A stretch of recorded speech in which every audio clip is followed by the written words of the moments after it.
Bismillahirrahmanirrahim. Wal musannif rahimahullahu ta'ala wa nafa'ana bima qala fid dharain amin. Wa kullu ma ata bihi rasul fa haqqul taslim wal qabul bima yunafi yawmi akhirin wajab wa kulli ma kana bihi minal ajab wa kullu ma lan utawi saben-saben perkara. Wa kullu malan utawi saben-saben perkara. Atakan teko bihi kelawan ma. Sapa ar-rasulu Kanjeng Rasulullah sallallahu alaihi wasallam. Fahaqquhu iku mongko utawi hakima iku fahaqquhu mongko utawi hakima iku at-taslimu pasrah hati wal qabulu lan rimo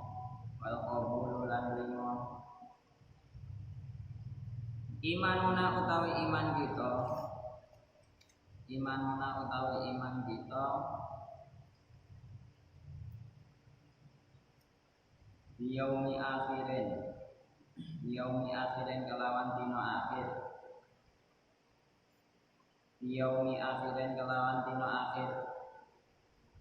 iku wajaba dadi wajib apa imanuna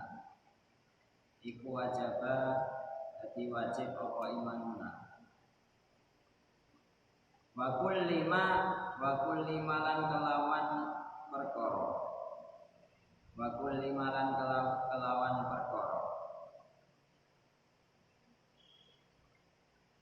kana kang tinemu apa ma bihi kelawan yaumi akhir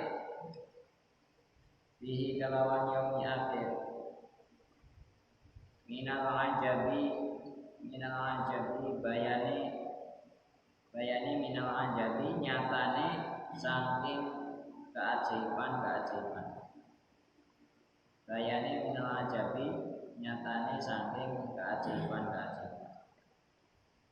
Allah Ta'ala a'la wa bishawab.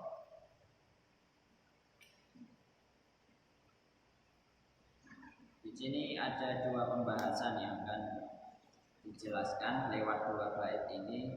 Pertama, bait wa kullu ma atabi rasul fa haqqul taslim wal qabul. Ini menjelaskan bait tentang sunnah atau hadis dari Nabi Muhammad SAW. Jadi setiap sesuatu yang dibawa oleh Rasulullah SAW, apapun itu bentuknya, maka fahaqquhut taslim wal qabul, maka hak dari yang dibawa Rasul itu haknya adalah kita pasrah. Pertama, at-taslim itu pasrah, wal qabulu dan kedua adalah menerima apa saja yang dibawa oleh Rasul. Ini adalah penjelasan dari sunnah. Sunnah itu ketika apapun yang dibawa oleh Rasul itu kita wajib pasrah dan juga menerima semua yang dibawa dan dilakukan oleh Rasulullah SAW.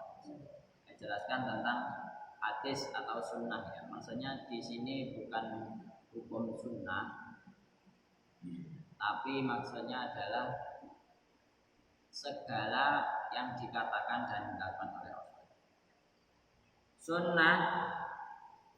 Sunnatul Rasul atau hadis Rasul itu terdiri dari 3 bagian.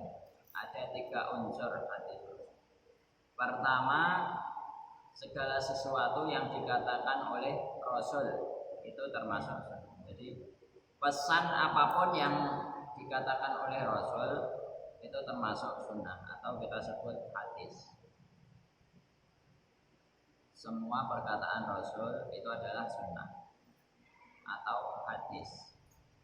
Ini disebut juga dengan hadis qauli, hadis yang berupa ucapan. Hadis qauli. Kemudian yang kedua, semua yang dikerjakan oleh Rasul itu juga termasuk sunnah. Ini dinamakan sunnah fi'li. Sunnah fi'li. Semua yang dikerjakan Rasul. Kemudian yang ketiga adalah semua ketetapan dari Rasul. Ketetapan dari Rasul itu juga termasuk sunnah. Namanya sunnah takriri, ketetapan dari Rasul.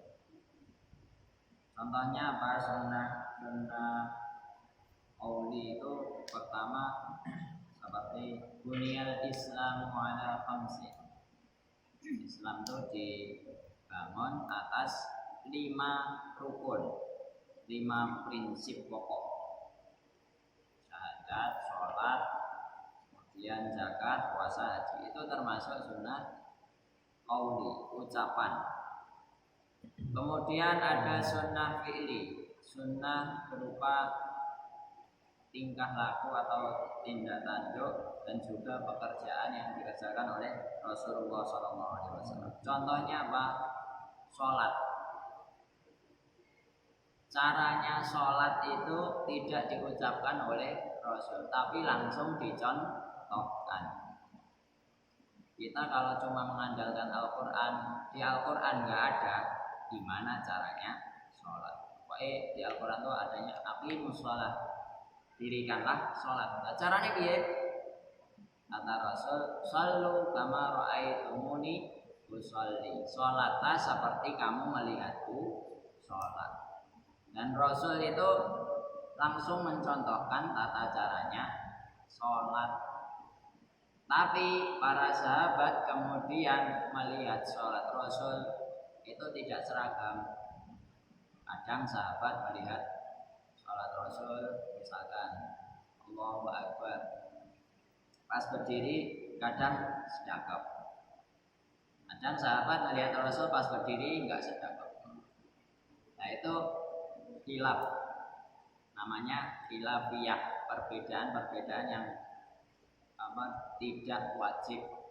Sing penting pas sholat yo ngadeg. Masalah harus sedekap, cara sedekap iki atau enggak sedekap itu cuma sunnah. Itu contohnya. Yang penting ada berdiri, ada rukuknya, ada sujudnya, ada doanya. Masalah gimana detailnya, gimana caranya berdiri, gimana caranya duduk, gimana caranya sujud, itu sahabat melihatnya berbeda-beda. Makanya muncullah perbedaan di antara umat Islam. Yang penting sholat itu ya dimulai takbiratul ihram, kemudian diakhiri dengan salam, dengan memenuhi rukun-rukunnya, wajib-wajib. Itu namanya sunnah apa? Fi'liyah. Begitu juga caranya haji. Kudu anna manasikakum. Ketika kamu haji, ya tirulah aku, gitu kata Rasul. Cara-caranya haji itu termasuk juga sunnah fi'liyah. Tidak diucapkan oleh Rasul tapi dicontohkan. Kemudian sunnah takriri itu contohnya ketika Rasul melihat ada sahabat setelah wudhu kok langsung sholat. Pasti setelah wudhu, salah satu contohnya Sayyidina Bilal bin Rabah itu habis wudhu beliau pasti sholat sunnah 2 rakaat. Itu tidak dicontohkan oleh Rasul, juga tidak diperintah oleh Rasul. Tapi ketika Rasul melihat Sayyidina Bilal tiap kali baca wudu kok sholat 2 rakaat, tiap kali wudu kok sholat lagi. Itu ditanya sama dia, ya Bilal, sholat apa yang kamu baca? Saya sholat sunnah 2 rakaat setelah wudu. Itu sebelumnya tidak diperintah Rasul, tidak diamalkan oleh Rasul, tapi sahabat mengamalkan. Kemudian Rasul memuji, ya itu bagus. Pujian ini berarti juga termasuk sunnah. Karena apa? Itu termasuk ketetapan dari Rasul. Begitu juga ketika ada sahabat yang makan dog. Dog itu sejenis biawak. Dog Arab itu sejenis biawak. Ada sahabat yang makan dog. Ketika ada sahabat makan dog, itu Rasul diam.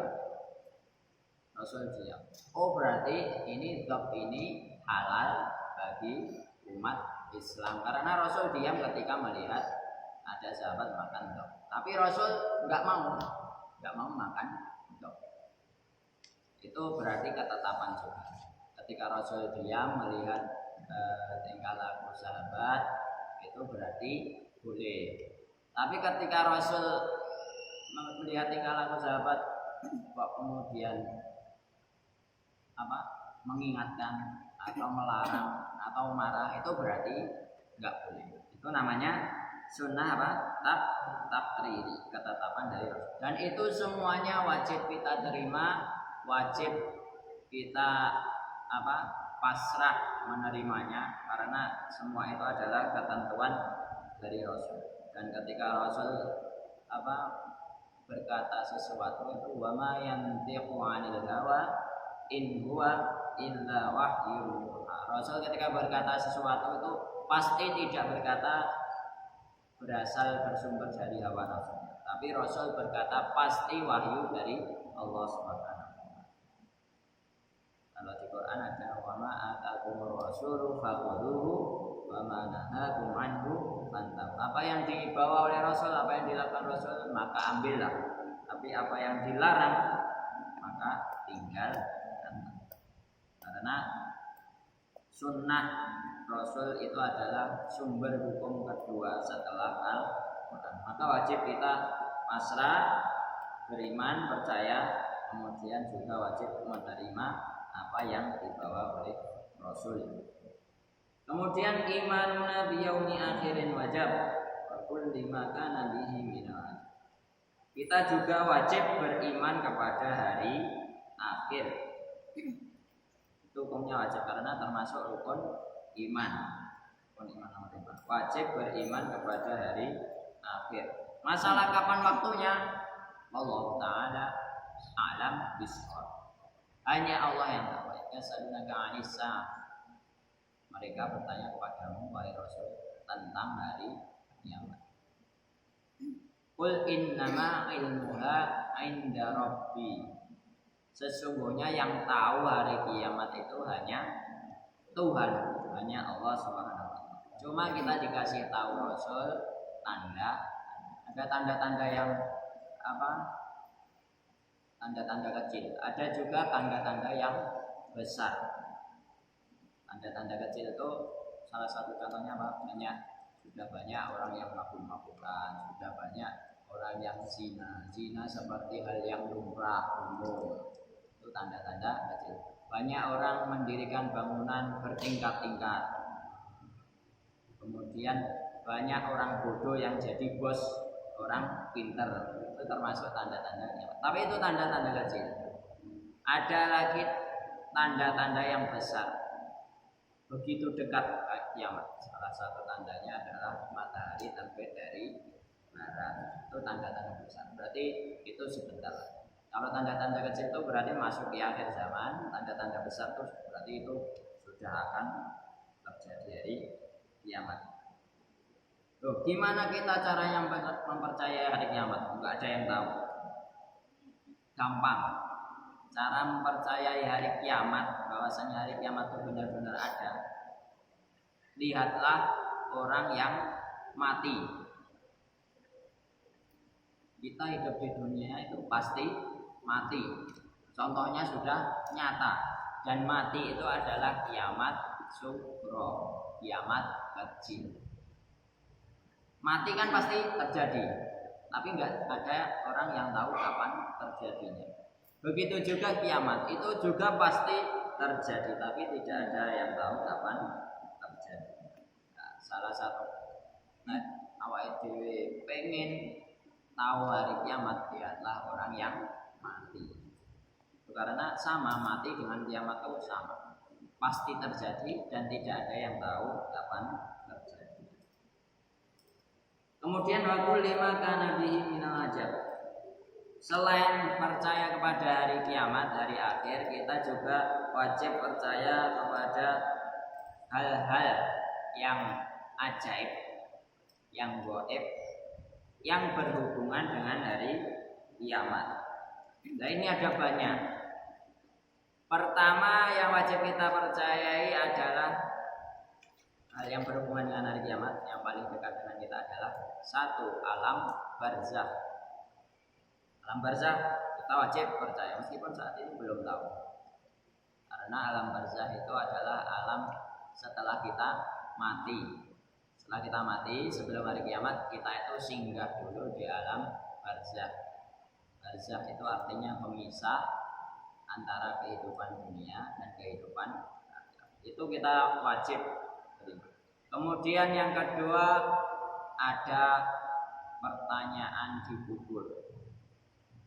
Itu pertanyaan dari malaikat mungkar nakir. Itu termasuk hal-hal yang berkaitan dengan hari kiamat. Ada juga nikmat kubur. Jadi di kubur itu kita bisa saja dapat nikmat dulu. Sebelum masuk surga kita dapat nikmat di kubur. Begitu juga sebaliknya. Mungkin saja kita juga merasakan adzabil qabri, siksa dalam sebelum masuk neraka wis dicicil dhisik ning kuburan. Siksane wis dicicil. Kemudian setelah dalam kubur kita nanti akan dibangkitkan dari kubur. Itu termasuk hal-hal ajaib yang berhubungan dengan hari kiamat. Kemudian setelah dibangkitkan kita dikumpulkan di yaumil mahsyar, di hari perkumpulan, yaumut taghabun, di mana orang-orang tersebut dikumpulkan di padang mahsyar. Kemudian di padang mahsyar nanti juga ada hisab, perhitungan amal. Ada juga al-mizan, ada timbangan amal. Itu termasuk ini kulli maka nabi minal ajab. Ada juga di yaumil mahsyar nanti juga ada yang namanya haudun nabi, telaga nabi yang namanya al-kautsar. Itu juga ada, kita wajib percaya. Kemudian juga ada yang namanya syafaatur rasul sallallahu alaihi wasallam. Ada syafaatnya Rasul. Juga syafaatnya makhluk-makhluk pilihan Allah yang lain yang diberi izin untuk memberi syafaat. Kemudian ada juga yang namanya as-sirat. Ada siratal mustaqim. Ada jalan yang membentang menuju ke surga, tapi melewati neraka. Nah itu ada yang lewat jalan itu, ada yang lewatnya itu seperti kilat, ada yang terbang, nggak usah jalan tertatih-tatih, ada yang terbang, ada yang seperti kilat, ada yang seperti jet supersonik, ada juga yang seperti lewat di jalan tol, naik mobil jalan tol. Tapi ada juga yang tertatih-tatih lewat jalan. Wes mlakune karo berangkang kudu ceblok misalnya. Nah itu macam-macam. Jadi orang macam-macam. Dan adanya neraka juga adanya surga itu termasuk hal-hal yang berhubungan dengan hari kiamat dan kita wajib mempercayai itu semua. Jangan cuma percaya hari kiamat toh, tapi nanti di kuburan nggak ada siksa, nggak ada nikmat. Kita di kuburan cuma nunggu aja, gitu. Berarti itu imannya masih kurang. Kita wajib percaya hari akhir, hari kiamat, tapi juga percaya dengan hal-hal yang ajaib, yang gaib, yang berkaitan dengan hari kiamat. Itu kita juga wajib percaya. Dan ini termasuk rukun iman, prinsip pokok dalam iman yang kelima. Itu kita wajib mempercayai hari akhir dan hal-hal yang berhubungan dengan hari. Allah Ta'ala a'la wa bishawab. Al-Fatihah.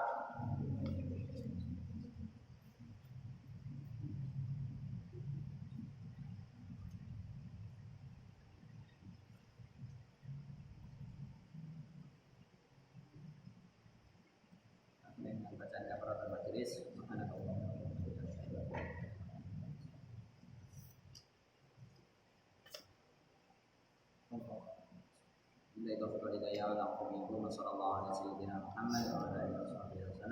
Assalamualaikum warahmatullahi wabarakatuh.